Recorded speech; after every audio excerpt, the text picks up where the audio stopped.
Much of the last week in news has been dominated by stories about the alt-right and particularly the rise of Nazis in America. And the internet has responded in a really interesting way. A number of major ISPs, service providers, web hosting companies have actually pushed major neo-Nazi and alt-right web pages off the internet. They've stopped hosting them. But is it necessarily right to remove the alt-right from the web?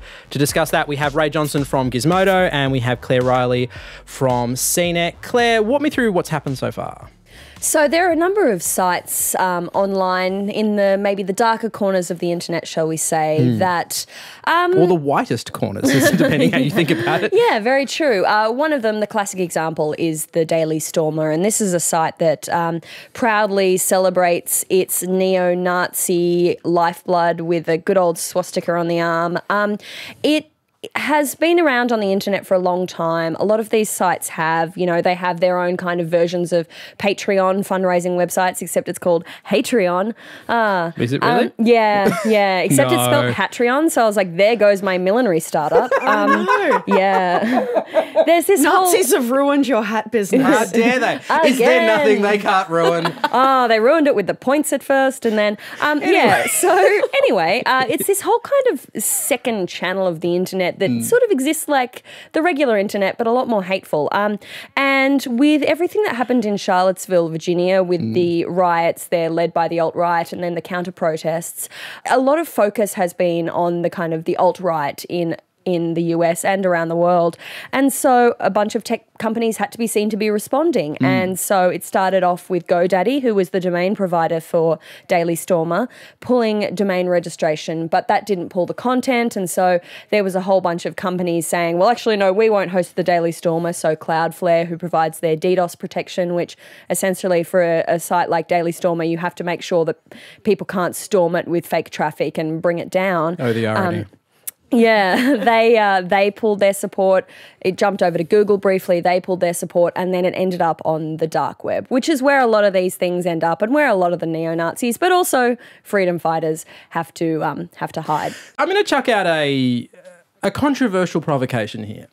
Is it right to push the alt-right off the open web? Is that actually doing a disservice in terms of having an open conversation about these views and how we tackle it? There you go. Take it away. I don't think that it's possible to have an open conversation or debate with people that believe the things that Nazis believe. I can't believe it's 2017 and we're actually having this conversation about whether we should entertain the opinions of Nazis. We kind of had a whole world war about this. Look, I think that when people have these kind of extreme opinions, they can find others on the internet quite easily that will back those opinions up. Yeah. And when they band together, that's when they become incredibly dangerous, incredibly hateful, hurtful, physically dangerous for many, many people all around the world. So I think drive them off, send them underground, make it harder for them to find each other.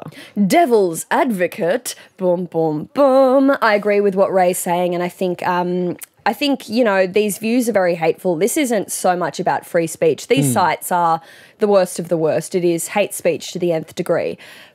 But that said, when we start to ask tech companies to become the arbiters of what is right and wrong, we do enter a precarious situation, because today it's neo-Nazis, and that's a very clear example of what we should be driving from the clear net, the kind of the opposite of the dark web. But at the same time, what happens when it's a step back from that? What if it's it's alt-right, then it's kind of a step back, it's right conservative, far right, and then we go back from that and it's just conservative views?